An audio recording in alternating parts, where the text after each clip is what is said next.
All right, this week we begin a two-part series with Chris Cerino. We're deep diving into bino harnesses and tripods. You're not going to want to miss it. And if you're listening over those airwaves, I highly suggest jumping over and viewing the videos over our socials because we've got some show and tell all right here on Gun Talk Hunt.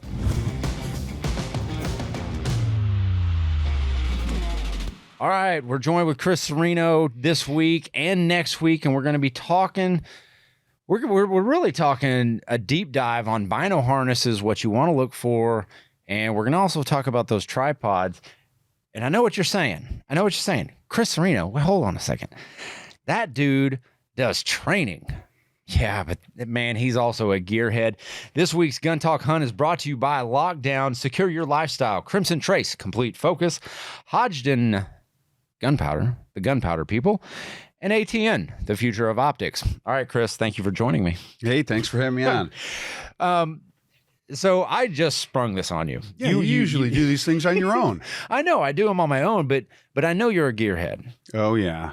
And we all are. As guys, we gravitate towards gear, and you understand probably better than most people the functionality of movement. Oh, yeah. And how important that is. And I know, like, in your training classes and stuff, you really focus on the efficiency of movement. Sure. And eliminating a lot of that stuff. And that's really what we're going to get into here. We're going to talk about, the bino harness and what goes in behind a good bino harness and what you need to look for. But real quick, I'm going to take kind of a second and talk about something that happened this week. That it was your first time kind of partaking in, and we went up to the state capitol to hear House Bill 209 at the Louisiana State legislature. Yes. Give me a rundown on this and why I'm talking about this. And this is a preemption law that they were trying to exclude themselves from the Orleans Parish County, if you will. Sure. But I want to talk a little bit briefly before we dive into all the bino harnesses and all the tripods and everything we got going on to talk about showing up and why Second Amendment rights are hunting rights. Oh, yeah. I'll tell you what. And they talked about hunting, right? They did. Because they wanted to make the Second Amendment about, well, hunting doesn't say you should be able to do this. And just because you can hunt doesn't mean you should be able to do that. And we were sitting there, we were thinking, well, that's not what the Second Amendment's about. The Second Amendment is about self-protection and hunting and, everything that has to do with the shooting sports and guns and, maintaining control of the country. Right. And that's it. As a citizen. And yeah, they aren't coming after our bolt guns just yet. Yeah. But an armed population is not the easiest one to subject, Right. We won't be subjects. Well, and we're seeing that all across the country, all across the world. The people who do not have gun rights are now wanting some guns to defend themselves against foreign invaders. And that is foreign as well as domestic. So, yes. But give us a rundown on kind of what you expected and why it was important for you to be there. Well, I wasn't sure exactly what was going to happen because it was my first time going to legislature and watching how bills are put forth. And, there's only so much time for them to talk about it. I can see how people get lost in the wording. I read it. I didn't understand it. I'm not going to lie to you. Even after they explained it, it wasn't a great explanation. There was basically nothing there other than them saying, hey, listen, we really want to have the right to do whatever we want with people's guns. And basically what they want to do is they want to keep people with guns out of the city. Well, there's already people with guns in the city, and that's the bad guys. Right. So and they're going to get their guns. They're going to get all their... They thought that people would feel safer going into the city knowing that you couldn't carry your gun in there. Well, we all sat there, and I was so surprised how many people there were that were in against this bill. So we were all there to stop the bill. So we were there to stop it. We weren't there to agree with it. And we watched, we listened to people talk. I was amazed at the ignorance of the liberal view. I mean, they couldn't answer questions. I mean, attorneys, police officers, could not answer simple questions. They could not provide facts. They could not prove points. Well, and they wouldn't answer directly. So when an issue was brought up, it was political. It was political. It was, oh, let's dance around that. I'm gonna pose a question back to you. Well, would you like to see, and of course they always love to bring children into this, and I hate that. That's one of the nails on the chalkboard for me is they bring in children's stories and that child was shot by a felon. You didn't mention that part of the story. Yeah, they don't talk about who had the gun, who did the shooting, why the shooting went down. They don't talk about that. It was just that it was a gun and it was a shooting. So it was interesting. So typically on some of these things, kind of how it starts out and how you get there. So you hear about this bill, and a lot of times you can find that on, you'll get emails, you can get them from NRA, you can join your state shooting association. Here we have Louisiana Shooters Association, and that's kind of how we found out. And the NRA sent out an email about this bill the day before. I wish it was a little bit more in advance. But that's kind of how you hear about them. But why is it important to show up? Or there have been many anti-hunting bills in Colorado, in Arizona, New Mexico, like these places that are looking to ban, bobcat hunting, mountain lion hunting, and a lot of states bear hunting. Sportsmen's Alliance does a great job of getting those bills out and getting those notices out so you're aware of what's coming down the pipe. And if you are not in that state, I highly recommend, you don't have to show up. So I don't have to go all the way up to Colorado to voice my opposition to some of these bills. You can reach out on email and they will provide that. Go to, NSSF has a lot of sites. I was really surprised at how educated the representatives were. Oh, they studied. Not all of them. Right. Don't get me wrong. We know there was one or two. Yeah, but they didn't study. They had a party line, and that's what they were going to stick to. And it didn't matter. Yeah, but I was really impressed with how much they knew. They looked at everybody's card that we had filled out, because you fill out a card, you fill out either you're for it or you're against it. If you'd like to speak, if you want to speak, or if you're willing to speak, or if you're just not going to speak, or you absolutely are going to speak, you may want to speak, or you not going to. Right. So I had filled out, I would speak if they asked me, but apparently the bill was already it was already shut down before Ryan even got to talk. Yeah. But we see these big movements, and a lot of times, you have to show up. You have to show up because all those people there proved well, and they counted all the cards. Okay, yeah. So I was going. We had 23 people in opposition. Yeah, and we had they had 13. 13, yep. And we had a good presence. We looked good. We sounded good. Everybody did a nice job, except for the opposition, of course. We were the opposition. The ones in favor. Except for the ones in favor. And, it went really well. It showed me how important it is to actually say something. Yeah. Because the reps listen. Oh, yeah. They listen. And and that goes to my point to say that, you guys need to show up. We need to send an email, and it's not that difficult because they see those too. They have aides looking at those emails, and they are taking a tally. Yeah, so every time if we're showing up, they can't ignore us, and I think that's important. But real quick, I'm going to take a break. We're going to listen to the words from our sponsor, but we're going to get into some deep dive on bino harnesses. And again, if you are listening to this through your AirPods, man, tune in to the video version because you're not going to want to miss this. Hodgdon Powder Company. For 75 years, the Hodgdon family and employees have been passionate about hunting and the shooting sports. They are the largest supplier of smokeless powder, black powder substitute propellants. Hodgdon continues to expand with the addition of accurate powders and ramshot to the family. So they are growing that. You can find out more at HodgdonReloading.com. I promise you that website is highly useful.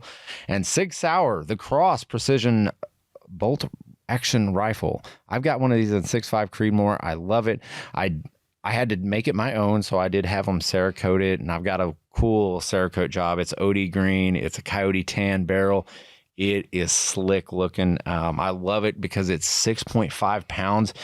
So if you're a backcountry hunter, if you're a guy that likes to get out and move around and just be nimble on your feet out in those woods, the Cross is worth a look. I promise you, it's available in 308-277 Sig Fury. The Sig Fury has a 16-inch barrel, so I think that's super cool, especially if you suppress it with one of Sig Sauer's 7.716 cans. Pretty cool, but it's all designed and built here in the USA, SigSauer.com. All right, what you all been waiting for, we're going to jump right in, and we're going to start out with the OG. This comes standard with any bino. If you buy a bino, you're going to get this. And a lot of times now, companies are starting to recognize the importance of bino harness. But this is just like your neck loop. This is not a bad option. If you do not want to spend any extra money bouncing around and humping all over the place with gear, I mean, it's not a big deal. Well, I mean, let's say this is very handy in what I would say is your hunting stands, or if you're fortunate like Mr. Cerino over here, and has a spot set up at his house ready to shoot, these are easy. Like, just put them by the door. Set them on the windowsill. Yeah, set them on the windowsill, because honestly, like, you look at across the board, and some of the ones that these are so all of these that I've got out in front of me, Chris brought his in, and he's going to jump into that. But the ones I've got on the table in front of me, these I have used are amazing. I've used these are game used. Like, I mean, this is stuff that I depend on. And they all have a different purpose. I think that's important. Like, because one I wouldn't use for the other I wouldn't use for a different hunting style. But I've got some tips and tricks for you guys heading out in the woods with these, but, that just like a neck harness won't provide you. Like, it doesn't add a little bit of extra like space where you can fill with a license and stuff like that, or extra rounds if you need them. But a neck harness is really easy, lightweight. This is as lightweight as you're going to get. Sling it, throw it under your armpit. Yeah. So what did you bring in? Because this is I've seen this before that I've found at NRA, and I've used this more with a camera than I've used with anything. Wait, so with what do you mean with a camera? I can clip a camera to this. So if I go to a shooting event and I'm can like a point and shoot camera. Yeah, I could take my camera out. I could take some pictures. I could still run my gun. So who makes that harness? You know what? You don't know. Oh my gosh. Remember when I got this at the NRA show? And I'll tell you what, you can tighten it up a little bit. You can do a bunch of different things. So basically if I wanted to, I could put it over here. I could put it against my body, so if my rifle's slung, different places. And you can tighten it up and fits a wide variety of body types. Yeah, if I lay down on the ground on my chest and I'm behind a rifle, I can move it off like that. I can get back into it if I want to, and I can just take it off. Or I can just, at the very least, I could just throw it around my neck. Yep. So if you're listening to over to the airwaves, and that's just easy hop stuff. up on the mic, because we're missing missing out. We're missing out on all that good audio you just delivered. But I'm telling you, if you're listening over the airwaves, you should tune into the video version, because you get to see Chris Cerino jump this bino harness on, and he's slinging his arms through and everything else. But it's a very simple setup. Yeah, it's not for carrying anything else. No frills to this. It looks like some kind of like bungee cord. I could add a rangefinder to this, and it would be a quick disconnect, quick detach. Just pull that off. So you could have a rangefinder dangling if you wanted to, or a little something. But now that's slick. And for like the run and gun guy, who's jumping in and out of his truck, like the Western hunter is kind of how I would like picture those. Very useful. I just get binoculars with a rangefinder. Do you remember what you paid for those? Yeah, Don't tell me free $99. No, it was probably like $35 for that little strap. But I bought several of them, and I put them on my cameras and everything, because I can use them, and it keeps. The most important thing is, and you got to remember, I was a SWAT guy too. Yep. So gear placement, because if you got stuff strapped on your chest, and now you want to lay down prone and get behind a rifle and do something, and it's the first time you've laid down prone behind your rifle with your gear on, and you realize that you can't get low enough, you can't get down on the gun, you're holding the gun up now, and you're on your elbows, and you're doing all this stuff. Right. And that's why this is going to turn into a 2-part series, because these really kind of go in conjunction with the tripods that we are going to talk about, and you're going to want to hang on for that. But let's go down the line, and I've got so I own 2 of the Hornady binocular harness. Very inexpensive, very, very straightforward bino harness. There are no magnets to it. There's a zippered pouch in front. These bino harnesses you can find for $31. Really? Yeah, $31 for that. This used to be my favorite bino harness because it's lightweight. Well, I can tell it's dirty and gross. Yeah, it's nasty. I know. And that's a problem. It's handy. It's got all kinds of room for stuff in it. Yep, you got wrappers and whatnot. Candy wrappers. That's probably what's in it. Yep. There's probably a peanut butter granola bar in there. You just pull out your binos. They're still attached. Yeah, they're still attached, and you have quick disconnect clips on your bino straps, so you can take those out if you want to. And that's where, like, if you're laying down prone, man, you can sling those out. Yeah. But it's very straightforward. This fits a lot of different body types. You do have, if you're logo conscious, if you're just a fanboy of Hornady, you've got the Hornady logo on the front, and you've got it on the back panel. So it's a very comfortable bino harness. It's more of a nylon. The only problem I find is that it is a little loud. Oh, the nylon makes scratchy noises. Makes a little scratchy noise. So yeah, that's a problem. And if you look at it, it's very straightforward. There are no spots where you're going to be attaching your bino, no molly. There's no spots for your rangefinder, but oversize it and you can throw one in the front pouch. I mean, it's not a big deal, but it'll just be hanging loose. Or you can attach a tether if you didn't have all your candy in there. I know. That's an issue. Next, I'm going to jump over, and now I don't know if I should. It's kind of my favorite. This is the 4th one I've purchased. Why would you do your favorite next? You're right. Get to something. Okay, else? I'll get to something else. Now, this is a new one. This is so I've used this one twice, and this is the Vault bino harness from Bushnell. This is brand new for this year. Don't look inside of it because it's their new Fusion X range-finding binoculars. Man, that I'm absolutely in love with. I can tell they look well loved. Man, I was looking for those sunglasses. I've got a pair of Leupold shooting glasses in them. So that kind of shows you how robust and how big this bino harness case is. And these are a pair of their Bushnell Fusion X's. Their new 10x42 shooting harness or range-finding binoculars. So they're a little bit longer. That's handy. It is handy. But one thing that they include, so let's say you buy a shorter pair, like let's say these Leupolds that I've got in here, they've got a little riser pad. So they don't get lost in there. Exactly. So they don't get lost in there. So that's really handy, especially if you want to trade out bino harnesses, and they do make attachments. They have more of a loop system attachment on both sides. So if you choose to run, they do have a Vault range-finding pouch that's super handy. It's super slim line. This would be more along the lines of like your marsupial bino harness. This is kind of has that feel to it. It's kind of a blend of your marsupial.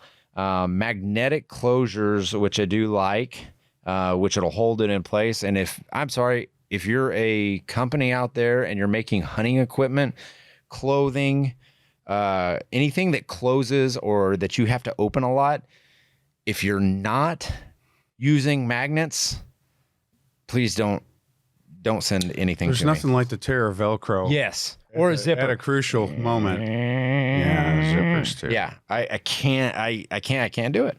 But I like the Bushnell Vault bino harness. There's a lot of great features to it that I do like. There's kind of a pouch here on the right and left of it that are, I would say, kind of throw your wind checker in there, which would be a great spot. And then, man, it's a front opening. So you open it and it lays open from the front. I have a problem with that as an archery hunter. You know, when Because you if go it's still draw, open and you got your string across there, you got your string across there, there's gonna be some spots there. So this was not my choice. And I've got Fusion X's in here. I am going to be running a pair of range finding binoculars in open country. yeah, why wouldn't Right? you? I mean, rifle hunting, that's what you're going to do. Well, why carry two items when you can combine them now? And you know, Right. the saying is buy once, cry once. You know, buy That's something true. good, have it, and use it. Well, and that's kind of the great thing about this is, you know, these aren't like terribly expensive, and these fit up to a 12 by 50. So, you know, they fit small glass and they fit big glass. And I think when you buy this and when you purchase this, I think you're going to find a lot of use out of it. They've got a back pouch, kind of almost a enclosed mesh pocket in the back for more storage, or you can store your straps in there. So if you decide Maps in there too. yeah, you can put maps in there. That's a great use for it. Notebook. Yep, notebook. When you open the front closure, it does secure down, and there is a mesh pocket in front, so you can keep, you know, a glass cleaner in the front, which is nice. But that one, I believe the MSRP, I forget what its price point at. But I want to, man, what is that? I would say $79.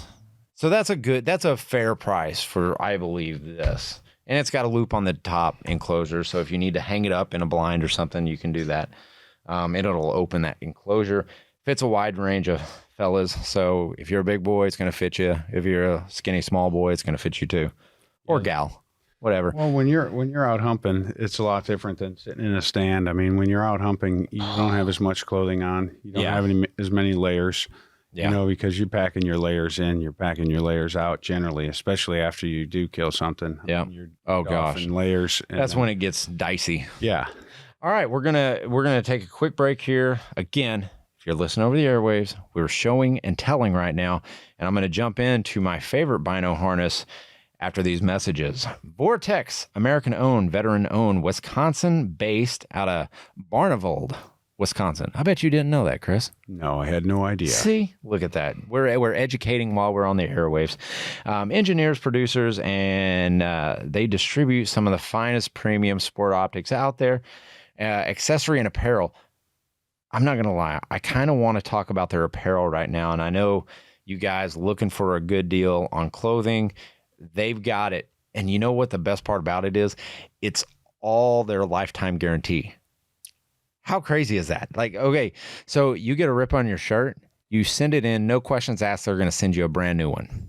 Man. I do not know how they are making money. I really don't. I mean, so I bought some stuff. I bought a sweatshirt and I've used it. I've got a rip in it, sent it, and sure enough, in the mail a couple of days later, here comes a new sweatshirt, just like I had. So, and it's high quality. So check them out at vortexoptics.com. Yes, they do make clothing. And Timney Triggers. Timney is committed to producing the world's finest triggers. That's even in their slogan, the world's finest triggers. And that's done over many, many decades of work, and their lifetime guarantees means Timney will repair or replace your trigger in the event it becomes damaged or defective at no charge to you. So that's ease of mind. But I'm going to tell you right now, I haven't had to send one of mine in. I haven't either. So, and Chris is even wearing a Timney Triggers sweatshirt today. Yeah, so he got the memo. But no, it's time to upgrade your hunting rifle trigger this season with the Ruger American or the Elite Hunter Remington 700 or Winchester 70 trigger. Go find it all at timneytriggers.com. All right, we're getting into my favorite and why I would purchase. So this is my fourth one. Isn't that crazy?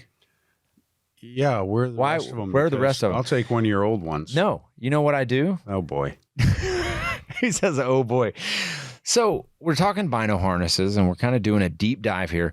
I found this company by talking talking with Jordan Budd. She's off of Rock Slide. She's a great individual, great hunter. Man, she is a hammer in the field. And she had this bino harness out at the Sig Hunter Games. And I kind of looked at it and I was like, that's pretty damn sharp. I like that. But it is from T&K Hunting Gear. Tyler Kath has something really special going over there. This bino harness, I'm going to tell you, it's the most expensive one. It's the most expensive one on the table. It's $129, but I love the features of it. It's their Gen 2 harness, bino harness. This is my fourth one because what I do is I keep giving them away. Oh, really? Yes, I keep giving them away. So I'll go on a hunt or something, and the last hunt I went on was at FTW Ranch, and our guide, he was running a bino harness, but man, it was beat down and everything. And he got to looking at my bino harness, was like, man, I really like that. He goes, I really like that. Where do you get it? And I told him, I was like, you get it at tnkhuntinggear.com or tnkhunting.com. But it's pretty slick, man. And they do come in sizes. I think that's important to note. You need to measure your bino harnesses because it's not a one size fits all, and it fits snug in there. Magnetic closures. It's a front closure, so that magnetic closure is holding even with it as full as it is. Yeah, with stuff. And it's got so on the bino harness. If you're listening over the airways, it's got in it.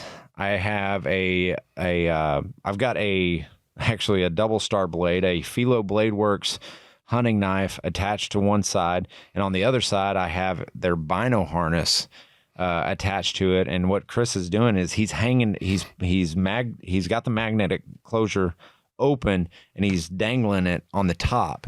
I think that's a good testament of the work they do over there. They're strong. Yeah, the strong magnets. Oh, it closes. As it closes, it magnifies to itself in the front, creating a slimmer profile. So that's why I really like it. And it's got Molly. It's all hand sewn. It's a small shop. But what's even cooler about this is he does like limited run colors. I love these colors. I know. Like that's my favorite color. Battleship gray with coyote tan. Yeah. Isn't that cool? But he did limited runs, and that was on the standard. And I forget what color they called that, but it's like a good harness system too. Yeah. It's got adjustments so you can take the weight off. Yeah. Move the weight around. Well, and I like a harness that I can tighten up enough where I can get it high. Yeah, I want it high too. Right? Yeah, I want it up on my chest. Yeah. But that's really kind of been my favorite, just because it's slimline, and you've got closures here. Or you've got some you got some Molly on the bottom on each side of it. So if you want to run a tourniquet down here, which is probably smart, or if you want to find a gun that'll bleed kit or whatever you want to put down there. Yeah. But I think that's where we're looking. You want to become as efficient in your movements as possible. Well, the whole thing is that your gear can't impede your ability to move.